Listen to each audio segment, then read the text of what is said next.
আসসালামু আলাইকুম। সবাইকে স্বাগত জানাচ্ছি বিডি দর্পণে। আপনাদের সঙ্গে আছি আমি সুরভি দিবা। মনোনয়ন না পেয়ে শতাধিক আসনে বিদ্রোহী প্রার্থীরা স্বতন্ত্র হিসেবে নির্বাচনের মাঠে আবির্ভূত হয়েছেন। বিদ্রোহী হিসেবে বিবেচিত হওয়ায় এসব প্রার্থী দলের জন্য উদ্বেগের কারণ হয়ে দাঁড়িয়েছেন।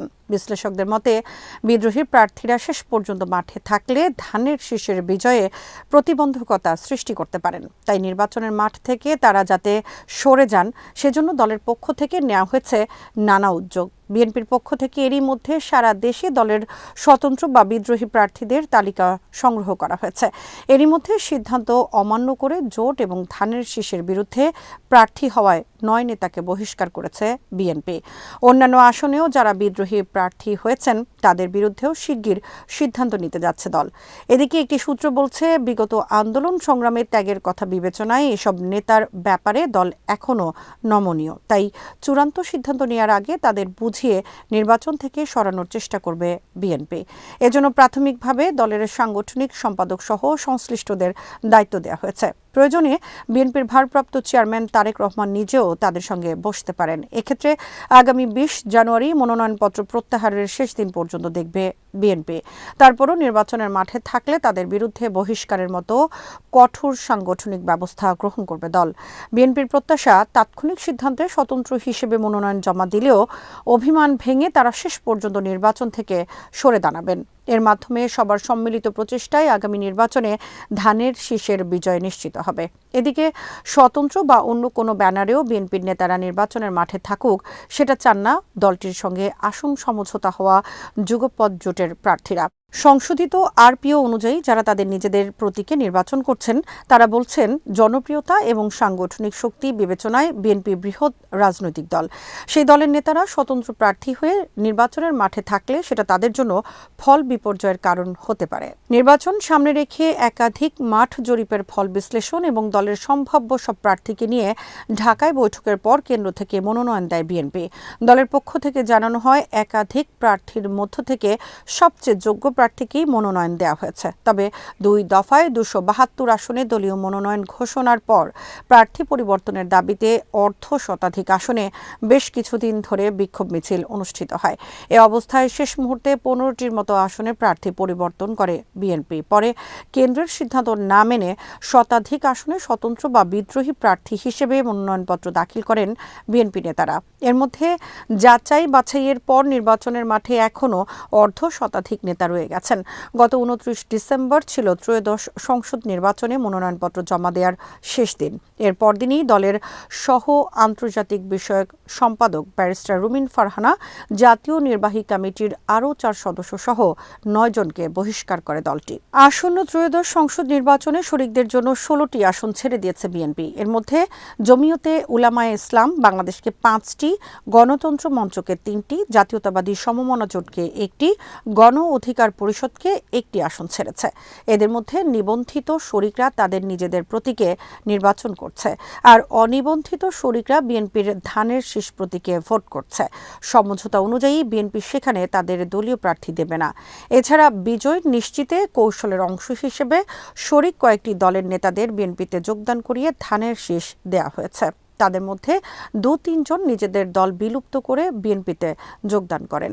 সমঝোতা অনুযায়ী বিপ্লবী ওয়ার্কার্স পার্টির সাধারণ সম্পাদক সাইফুল হক ঢাকা 12, গণসংহতি আন্দোলনের প্রধান সমন্বয়ক জোনায়েদ সাকি ব্রাহ্মণবাড়িয়া 6, নাগরিক ঐক্যের সভাপতি মাহমুদুর রহমান মান্না বগুড়া 2, গণ অধিকার পরিষদের সভাপতি নুরুল হক নূর পটুয়াখালী 3, জমিয়তের সভাপতি মাওলানা মোহাম্মদ ওবায়দুল্লাহ ফারুক সিলেট 5, সহ সভাপতি মাওলানা জুনায়েদ আল হাবিব ব্রাহ্মণবাড়িয়া 2, মহাসচিব মাওলানা মঞ্জুরুল ইসলাম আফেন্দি নীলফামারী 1 এবং কেন্দ্রীয় নেতা মুফতি মনির হোসেন কাসিমি নারায়ণগঞ্জ 4 আসনে নিজেদের দলীয় প্রতীকে ভোট করছেন।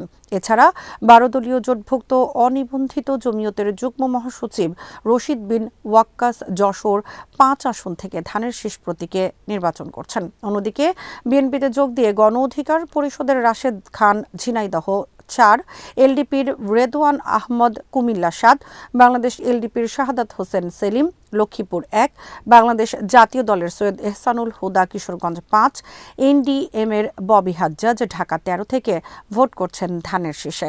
এছাড়া বিএনপির ভারপ্রাপ্ত চেয়ারম্যান তারেক রহমান ঢাকা ১৭ আসন থেকে ভোট করায় শরিক বিজেপির চেয়ারম্যান ব্যারিস্টার আন্দালিব রহমান পার্থ ভোলা ১ থেকে নির্বাচন করছেন। ধানের শীষ না পেয়ে নির্বাচনে স্বতন্ত্র প্রার্থী হয়ে ঢাকা ১২ আসনে বিএনপির সাইফুল আলম নীরব, ব্রাহ্মণবাড়িয়া ২ আসনে ব্যারিস্টার রুমিন ফারহানা ও তরুণদে ব্রাহ্মণবাড়িয়া ৬ আসনে কৃষক দলের মেহেদী হাসান পলাশ, পটুয়াখালী ৩ আসনে হাসান মামুন, ঝিনাইদহ ৪ আসনে স্বেচ্ছাসেবক দলের সাইফুল ইসলাম ফিরোজ বহিষ্কৃত হয়েছেন। এদিকে স্বতন্ত্র বা অন্য কোনো ব্যানারেও বিএনপির নেতারা নির্বাচনের মাঠে থাকুক, সেটা যুগপথের শরিকরা চান না। এর লক্ষ্যে গতকাল শরিক দলের এক নেতা বিএনপির ভারপ্রাপ্ত চেয়ারম্যান তারেক রহমানের সঙ্গে সাক্ষাৎ করেছেন।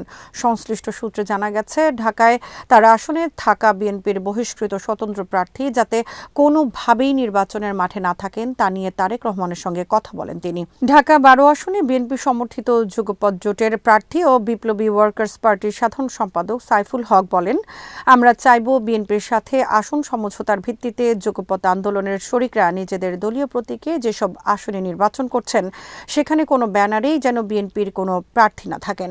কারণ এতে করে কিছুটা বিভ্রান্তি তৈরি হয়, ভোটারদের মধ্যে কিছুটা নেতিবাচক প্রতিক্রিয়া থাকে। নতুন বাংলাদেশ বিনির্মাণে নিজেদের মধ্যে কোনো বিভাজন অনৈক্য কাম্য নয়, সবাই একসঙ্গে কাজ করতে হবে। তিনি আরও বলেন, বেশ কিছু আসনে বিএনপির প্রার্থীর বিরুদ্ধে যেমন বিদ্রোহী প্রার্থী রয়েছে, তেমনি আসন সমঝোতার ভিত্তিতে শরিকদের জন্য ছেড়ে দেয়া আসনেও বিএনপির স্বতন্ত্র প্রার্থী রয়েছে। আমরা আশা করি বিএনপির হাইকমান্ড তাদের সবাইকে ডাকবেন এবং আলোচনা করে তারা যাতে নির্বাচন থেকে নিজেদের সরিয়ে নিয়ে বিএনপি ও বিএনপি সমর্থিত জোটের প্রার্থীদের পক্ষে কাজ করেন, সে ব্যাপারে দলের হাইকমান্ড প্রয়োজনীয় উদ্যোগ নেবেন। এদিকে বিএনপির বিদ্রোহী প্রার্থীদের দাবি, জনগণের চাওয়াকে মূল্যায়ন করতেই তারা নির্বাচন করতে চায়। দলীয় সিদ্ধান্তের বাইরে গিয়ে নির্বাচন করলেও দলের নীতি আদর্শ থেকে পিছু না হটার কথাও জানান তারা।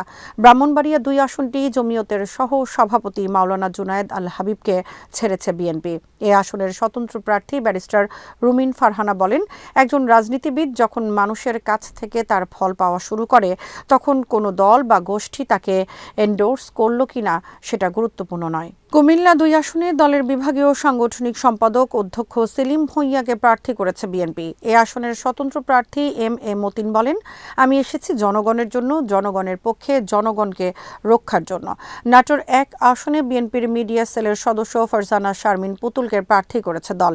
এ আসনে স্বতন্ত্র প্রার্থী হয়েছেন বিএনপির কেন্দ্রীয় সহ দপ্তর সম্পাদক তাইফুল ইসলাম টিপু। তিনি বলেন, দলের সাংগঠনিক সিদ্ধান্ত নেবে, জেনেই মানুষের সেন্টিমেন্ট অনুযায়ী নির্বাচনের মাঠে আছি। দলের একটা পদে আছি, দল থেকে সাংগঠনিক ব্যবস্থা নিলে এই পদেও থাকব না, কিন্তু দলের নীতি আদর্শ থেকে তো আমাকে কেউ বিচ্যুত করতে পারবে না। বিএনপি চেয়ারপারসনের উপদেষ্টা মনিরুল হক চৌধুরীকে কুমিল্লা ৬ আসনে মনোনয়ন দিয়েছে দল। এই আসনে স্বতন্ত্র প্রার্থী হয়েছেন দলের চেয়ারপারসনের উপদেষ্টা মণ্ডলীর আরেক সদস্য আমিন উর রশিদ ইয়াসিন। তিনি বলেন, আমি সারা জীবন বিএনপির কর্মী ছিলাম, এখনও আছি, ভবিষ্যতেও থাকব। আর নির্বাচনে বিজয়ী হলে বিএনপির কাছেই চলে যাব। আজ এখানেই শেষ করছি। সবাই ভালো থাকুন, সুস্থ থাকুন আর দেখতে থাকুন বিডি দর্পণ। চ্যানেলটি ভালো লাগলে সাবস্ক্রাইব করুন, সংযুক্ত থাকুন আমাদের ফেসবুক পেজে। আল্লাহ হাফেজ।